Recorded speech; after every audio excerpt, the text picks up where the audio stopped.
Halo, apa kabar kalian semua? Kembali lagi di channel Anak IT. Nah, pada kesempatan ini saya ingin menjelaskan atau berbagi ilmu terkait dengan belajar coding untuk pemula, khusus untuk web developer, gitu. Nah, nanti di video ini saya akan menjelaskan tentang alur kalian belajar, dari mana kalian belajar, sampai mana batasan kalian belajar, lalu di mana tempat kalian belajar, gitu.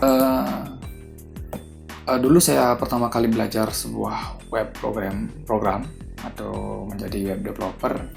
Saya menyeting goal atau saya menentukan arah saya dari mana, start saya dari mana, dan batasan saya sampai mana. Gitu. Saya harus setting itu dulu. Kalian juga harus setting itu dulu. Agar kalian punya tujuan. Gitu. Dan standarnya orang pemula, ya, untuk bisa membangun sebuah website yang baik dan responsif dan sesuai dengan yang diharapkan di saat sekarang atau tren di sekarang, kalian harus bisa menguasai ini dulu. Ya, kalian start dari HTML. HTML itu ibarat kerangka atau tulang-tulang kita. Itu kerangka. Ya, daging, lainnya itulah kerangka kita, tubuh kita. Nah, nanti si CSS itu yang akan membentuk tubuh kita. Panjang tangannya berapa, panjang kakinya berapa, lebar tubuhnya berapa, warna rambutnya apa. Nah, itu nanti CSS yang mengatur. Nah, dua ini kalian harus kuasai untuk bisa membangun sebuah website. Tampilan website, ini baru tampilan saja. Ya, seperti ini tampilan. Nah, nanti prosesnya kalian bisa menggunakan bahasa pemrograman PHP dan JavaScript. Dan alurnya, setelah kalian bisa belajar CSS, kalian wajib belajar framework CSS. Framework itu apa? Framework itu untuk mempermudah kalian untuk membangun sebuah website atau menggunakan CSS. Jadi kalian tidak perlu mengcoding CSS panjang, tapi sudah ada framework, tinggal panggil kelasnya saja. Nah, framework CSS biasanya saya pakai Bootstrap. Nah, Bootstrap sudah lengkap dan ini standar. Siapapun programmernya pasti selalu menggunakan Bootstrap. Bootstrap itu memiliki banyak, ada cardingnya ada juga buttonnya ada. Nah, kalian tinggal kopas, sudah, tinggal panggil kelasnya, sudah. Gitu. Nah, setelah kalian bisa CSS dan website sudah jadi, tampilan sudah bisa, saatnya kalian menggunakan PHP. PHP ini sebagai fungsinya, sebagai bahasa pemrograman untuk berkomunikasi di server. Ya. Kenapa saya menyinggung server? Nah, sebenarnya website atau web base itu terdiri dari dua. Ada yang namanya client, ya. Ada yang namanya server. Client itu adalah tampilan ini klien saya dia namanya. Server itu di belakang layar atau yang berkomunikasi ke database kalian. Seperti ini nih, saya simpan ini nih. Nah, ini. UI-nya seperti ini, tapi di belakang layar itu berkomunikasi ke server dan menyimpan datanya ke server gitu. Dari sini menuju ke sini, lalu akan mengirim balik ke sini gitu. Nah, itu ya, mungkin bisa dianalogikan ini adalah untuk membuat kliennya dan ini untuk membuat servernya. Itu seperti dua konsepnya ya. Nah, PHP ini akan berkomunikasi ke database melalui MySQL atau yang lainnya gitu. Nah, setelah kalian bisa belajar PHP, baru kalian belajar framework. Nah, seperti yang saya katakan tadi, framework itu untuk mempermudah kalian, untuk mempercepat kalian membangun sebuah website.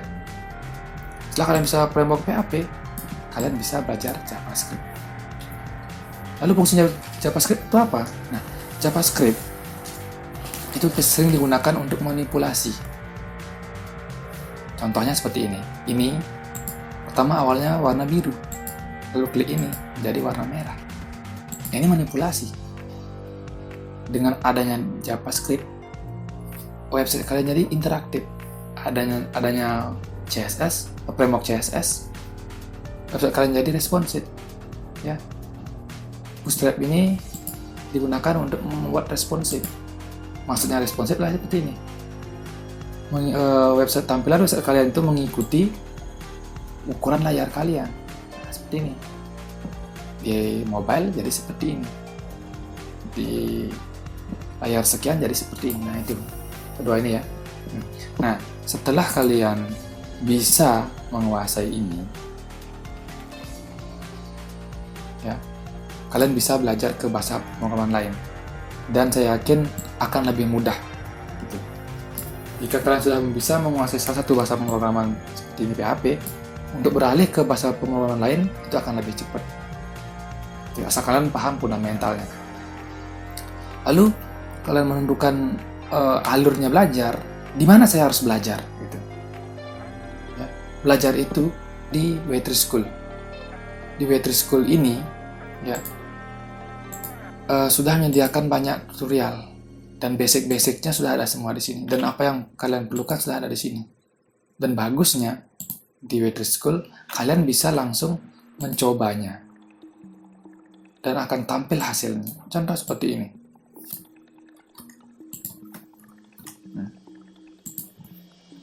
Oke. Kelihatan. Oke, ini kelihatan. Ya, hasilnya ada di sini. Kalian mau belajar CSS, ada di sini. Belajar JavaScript juga ada di sini. Nah, nanti kalian bisa menggunakan website ini untuk belajar dasar-dasarnya. Ini yang paling penting kalian belajar programming, jangan pernah menghafal script, tapi memahami script itu sendiri. Apa yang kalian buat kalian paham dan bisa tahu arti dan maksudnya itu. Kalau kalian menghafal, kalian tidak akan bisa menghafal sekian ribu script. Tapi kalau kalian bisa membacanya, kalian bisa mencari di Google scriptnya. Tinggal kalian kopas, yang penting kalian paham sintak, aturannya, serta cara bacanya. Gitu. Nah, itu untuk belajar programming ya. Lagi satu yang perlu kalian asah adalah ini. Logika, juga lagi satu algoritma. Nah, ini. Logika sama si algoritma. Gitu. Biasanya seorang programmer itu akan mengasah logikanya atau berpikir secara logis, berpikir secara pasti. Contoh 1+1 sama dengan 2 itu kita pasti. Lalu algoritma itu adalah tahapan untuk menyelesaikan masalah kalian. Contoh, saya haus, itu sebuah masalah. Solusinya apa? Minum air. Algoritmanya apa? Tahapannya untuk saya minum air. Contoh, saya mencari gelas dulu, ketemu gelas. Saya ambil gelasnya, lalu saya mencari air. Ketemu airnya, tuangkan airnya ke gelas, lalu minum. Lalu logika juga akan dipakai di algoritmanya itu sendiri. Jika saya sudah mencari air, saya lihat airnya kotor atau bersih. Kalau kotor saya buang, kalau bersih saya tuangkan. Itu berlogika juga. Gitu. Ya. Logika sama algoritma itu akan terkait atau saling terhubung. Nah, seorang programmer wajib menguasai ini. Apapun bahasa pemrogramannya, selalu ini yang utama. Tanpa ini, kalian tidak akan bisa menyelesaikan sebuah masalah. Nah, yang paling penting lagi satu yang namanya adalah debug. Ya. Debug atau proses mencari permasalahannya gitu. Jika kalian tidak bisa mendebug atau mencari kesalahannya di mana, maka kalian tidak akan bisa memperbaiki codingan kalian yang salah. Dan ini pasti kalian salah membuat sintak atau kekurangan tag di HTML akan kelihatan errornya. Nah, kalian harus bisa mencari masalahnya di mana. Itu beda dengan kalian belajar C++ atau Pascal ya, akan sulit emang mendebugnya gitu. Ini penting. Simpulannya ya, saya buat kesimpulannya. Ini adalah roadmap-nya atau batasan yang kalian buat untuk belajar sebuah program. Ya. Ini konsep dari web base itu ada yang namanya client dan server. Nah, lalu ini yang perlu kalian tanam sejak dini untuk belajar coding. Ada algoritma, ada logika, serta debug. Debug adalah proses paling penting kalian mengcoding. Karena setiap coding, kalian mengcoding pasti ada yang salah. Nah, debug ini adalah proses mencari masalahnya.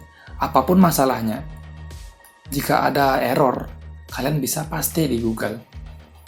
Gitu. Apapun masalah kalian, orang lain atau senior kita sudah duluan menemukan ketimbang kita. Duluan mereka menghadapi masalahnya. Nah, pasti masalah itu pasti selalu ada di Google. Ya, masalah yang umum ya, gitu. Bukan masalah yang khusus, pasti ada di Google. Kalian bisa cari di Google masalahnya. Gitu. Nah, itu nih hal-hal yang perlu kalian pelajari, perlu kalian tekankan ya untuk belajar sebuah coding. Jangan asal coding atau ibaratnya tidak membuat sebuah peta atau membuat sebuah batasan, langsung mengcoding tanpa punya tujuan jelas, itu lama. Kalau kalian harus belajar dengan struktur, dan yang paling penting adalah sering mencoba, ya. Dengan kalian sering mencoba, skrip yang kalian tulis dan kalian kopas itu akan selalu kalian ingat, ya. Biasanya kalau saya dulu belajar pertama kali coding, saya cari dulu codingannya di Google, lalu saya tulis ulang, bukan mengkopas, tulis ulang codingan yang ada di Google. Dengan begitu kalian akan lebih cepat memahami codingan ketimbang kopas. Kecuali kalian sudah paham isinya, silakan bisa dikopas untuk mempercepat pembuatan. Tapi kalau untuk belajar di awal, silakan kalian ketik ulang atau tulis ulang codingan kalian. Nah, itu solusi yang saya bisa sampaikan ataupun pengalaman saya yang untuk belajar pertama kali belajar coding. Nah, jika kalian ada pertanyaan, silakan kalian di kolom komentar. Mendukung karya saya, silakan kalian bisa like, subscribe, dan share.